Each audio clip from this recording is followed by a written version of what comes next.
जी बताओ, तेजस्वी यादव को पसंद करते हो? हाँ हम पसंद करते हैं।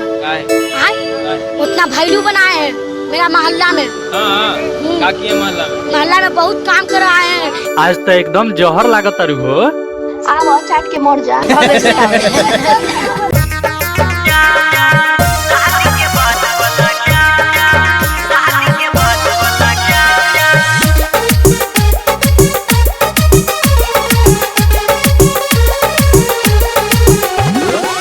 Music by Mohan Yadav. Mahalakshmi recording studio Delhi. Lal Lal suit में कमाल लगे छी, सबसे तो टॉप छोरी माल लगे छी। हे लाल लाल सूट में कमाल लगे छी, सबसे तो टॉप छोरी माल लगे छी। इतना सच के जाती है कहाँ थोड़ा सा ठहर जा। आज तो एकदम जौहर लागत तारू हो। आओ चाट के मर जा। शादी के बाद वाला काम आज कर जा, कहाँ जाती है थोड़ा सा ठहर जा।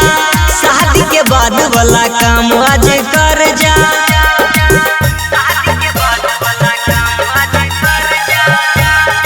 सिंगिंग बाय सावन राही।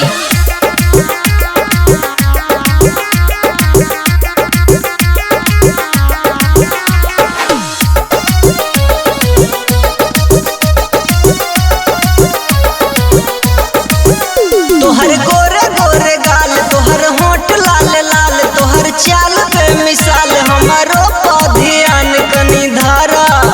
महंगा महंगा सेंट मार जब घूमे छी बाजार, कैसे मनवा के काबू में कर।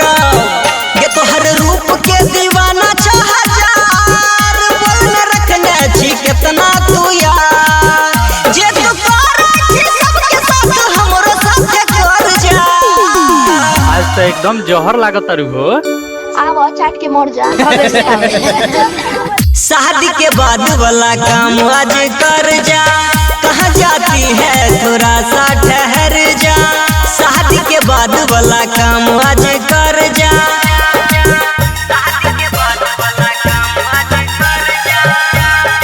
सिंगिंग बाय सावन राही।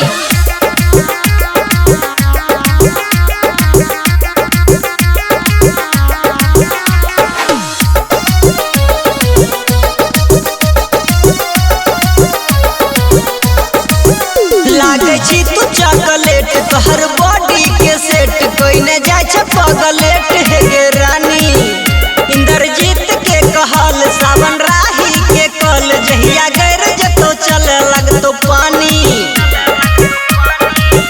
इतना नखरा देखा नहीं गे, हमर मन सन का नहीं गे। हमरा झंडा तू बन के लहर जा। आज तो एकदम जौहर लागत तारू हो। आओ चाट के मर जा। शादी के बाद वाला काम आज कर जा,